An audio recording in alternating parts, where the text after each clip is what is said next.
got into MC work because I had, as a performer, I had a role with a small event company, actually, doing roustabout entertainment, performance stuff, and a backstory and all sorts of different performance forms. And through that process, I came across a chap by the name of Brett Rutledge. Now, Brett Rutledge is a world champion of public speaking and Toastmasters, and he won the world championship because not only is he a great speaker, but he's a phenomenal mimic. He can mimic anyone in the world, just phenomenal. And I met him during a conference, and I watched him do his thing, and I realized that him doing what he was doing on stage is what I wanted to do. And he was brilliant. And my ethos has always been, if you want to be good at something, find the person who's the best at that and then emulate what it is they do. You don't copy what they do, but you look at how they do what they do. What is it that's here inside them, and the essence of what they do for an audience. It was how he treated his clients, how he treated his audience, and I thought that's really what I want to do. But it was this is in the early days, and it was just sort of an inkling. I ended up doing a little bit of it, but I was very fortunate to be headhunted by a casino who had seen me do some performance stuff and said, "Oh, look, we think that you might be good as an MC." And I wasn't still really conversant with what an MC's full role was. But I ended up working with them for about 5 years. And in that process, working about 3 nights a week, I ended up doing a lot of marketing stuff on the main casino floor and various different rooms around the place. And I made a pact with myself that every single night that I went in for that job, I would do something new. A new line, a new couple of words, a phrase, a bit of business, whatever it might be, it's going to be new. It keeps me fresh, but it also meant that I had something new to give an audience because there was a lot of regulars. So I've got to keep on moving the material. And after the end of 5 years, I realized that this had some commercial opportunity. And so that's when I started looking for the corporate sector and the association sector and realized that people would actually pay good money for the skill set that I developed. I think that we all know the wonderful word pivot, which has been used so often. It's almost lost its meaning. And certainly in the early days, we had that process of going, okay, so we can't physically meet anymore. We can't get in front of an audience. So we've all got to go and jump online. And as much as everybody was knowing this and realistically attempting it, my experience and possibly your experience too was that the vast majority of people just couldn't or still can't, even a year down the track for us. There's a big difference in live presenting and on camera presenting, and understanding the optics of the theatre that you're operating in is really important. The fortunate thing for me was that I've worked in these realms. I've done a little bit of work as a TV presenter. I'm a voice for a national station here in New Zealand, and I've spent a lot of time as an actor in front of cameras and so forth. So this world was not not new to me, and my thought process was immediately, we've got to do this. But if we're going to do it, we have to do it right. We have to do it in a way that audiences understand. And it's not the darkened room, camera up the nose, half lit, head low in the shot kind of Zoom experience that we all know and certainly don't love. But I spent the first month talking to as many people as I could and saying, this is how you should do this. I created a video right at the beginning for clients and potential clients to say, hey, look, and even just for people to watch and go, how can we be better at this? I shared as much information as I could with my colleagues in the PSA to go, this is what we do. But I still kept turning up in this kind of guise as we're seeing here, and as you are in your studio. We would have everybody else on the Zoom call would be in that darkened, half shot kind of look, and here I'd be with my background and my lighting and so forth. And I had no money. I didn't buy a great deal of things. I found an old garage light. On it was a Cage garage light. Got that set up in front of me. The green screen, and I'm still using it now. I went down to my local fabric store and I spent, it was $10 a meter New Zealand dollars, which is around about a euro, I think, something like that.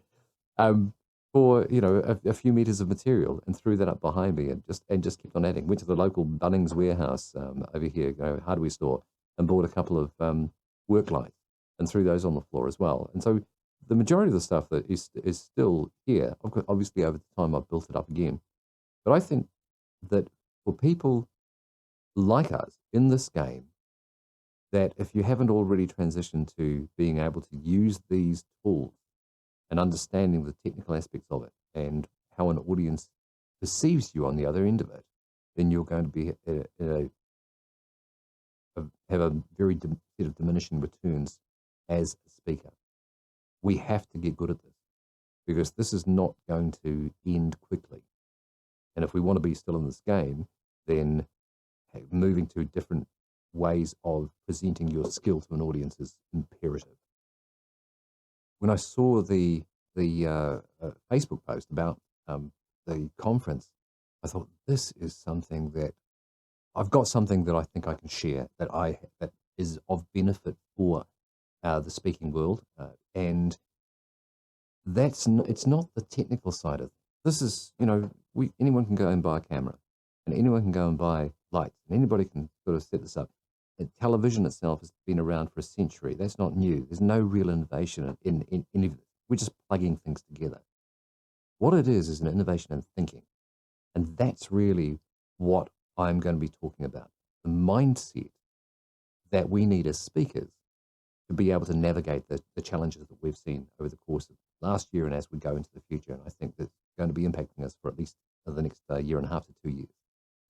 So my process in that lockdown period that we spoke about earlier, where I had 2 weeks in isolation, where my wife would bring me food to the door and leave it a meter away from her, and I'd take this food and we, in that 2 week period, as much as we were worried about our business and the potential for the future, my whole mindset was, how are my clients doing?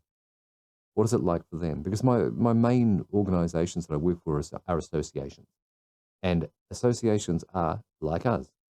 In fact, they're exactly like us. They're a group of members all coming together, being held together by a governing body. And everybody was having the challenges from a financial standpoint and from the fact that they couldn't actually physically meet. And one of the biggest challenges has been, where do associations find value for their sponsors now? So all these sponsors have been expecting to have that opportunity to have connection and FaceTime with those audiences. And that's the process of part of that marketing, part of the sales process. So my thought process in that 2 weeks was exactly that. What about them? And that's where the mindset is. It's not really about us. It's not going, oh, how can I protect my business? How can I use the skill set that I've got, the tools that I've got to help those people who need to be helped? And I think that's the ethos of PSA. And that's what I'm going to be delving into. I'm going to be talking about what I've done and how I've morphed the aspect of speaking, working as a MC, working as a virtual MC, and further into the creation of what I see is certainly the future for my business, which is fully formed internet live streaming shows, indistinguishable from television, because we know how to be audiences. We know how to be an audience or a television audience from the age of 1, 2 years old. We know the medium, we know the feel of it, we know the flow of it, and we all have to get good at understanding the optics of it and playing with it and then using it for the benefit of our clients. So I'm excited by it. I'm incredibly excited. I'm looking forward very much to sharing what I've done so far and what my plans are for the future. This has been a real two-way street for me. And I think the ethos factor, which is how can I help you? Right from the beginning, the first time I'm talking to a potential new client, my question for them is, what do you want to achieve? At the end of the day, what do you want to be doing? When we're standing at the back of the room, you're looking at your delegates who are standing there. What's the feeling you've got, and what do you want to have achieved? And then I guide them and help them in that process with whatever skills I've got to get to that end result or better. And that relationship build is integral to the continuing build of my business. And what happens for me with that process is generally at the end of an event, people go, wow, I didn't really know we needed an MC, but now I can see what you did. And we form a relationship, and that relationship then goes year on year on year. And so a perfect example would be, I have one client who I've been working with for 14 years, year on year, multiple events as an MC. And through them, I have sprungboard out into multiple different associations. From that one organization, literally hundreds of thousands of dollars worth of work has been built off essentially one first conversation. So I honor that, and they honor the relationship back. In fact, through this process, I've had associations coming to me, particularly because obviously we take retainers, and not a single one has come to me to say, can I have a retainer back? They've all gone, how are you? Are you doing okay? What's your plan? What's your business looking like? And we have this element of going, we are partners in this. We are in that process. It's not a simple transaction of being a client and a service provider. We really are there to help each other through. At the end of last year, I put an invoice to a client for a job. They had a credit because they were holding a retainer for me, and they said, "Well, look, we want to be able to just work out the finances on this. Can we use the retainer as part of that credit for this particular invoice?" And then immediately, before I even responded, they said, "But if there's a challenge in that, there's no problem. We want to make sure that you are continuing on and going forward." And it was one of those wonderful moments where you realize that the ethos that you have and the build of the relationship and how you operate in business has a return, not physical, not financial. It has that wonderful sense of connection and community. And that's where associations, I think in particular, are really valuable. You've got to build that relationship. You have to actually want to have that relationship. That's such a good question, and the answer is so broad. There are so many aspects and facets of this business that are critical to the success of a speaker's business. The first one is to know who you are. Know who you are, because that's going to inform your message. It's going to inform how you speak and how you connect with an audience. Second would be know who your audience is. There's the tendency right at the beginning of this game to go, well, everyone wants to hear me. Well, the truth is, no, not everybody wants to hear you. And that part of that first process of knowing who you are is going to dictate or guide you in the process of going, well, who is my audience? And where do I find that audience is another facet as well. The business of speaking is very different from speaking, because speaking is the end product. That's the skill. That's the skill set. That's the stage piece. But the business of speaking, and I talk about this actually in the essence of, we're actually in the business of show business. Every single one of us, in some form, is in the business of show business. And I do this. P.T. Barnum said this, and I thought this was lovely. Here we go. This is show business. This is the show. So this process is, we have to get all of that business part right. We expect that you speak. We expect that you're able to stand on a stage and do that role, but being able to understand the back end of the business, to be able to understand all of the facets that you need to be able to make this work forward and to think strategically and to think like a leader is crucial to the importance of the business. And the third thing I'd say is know your value.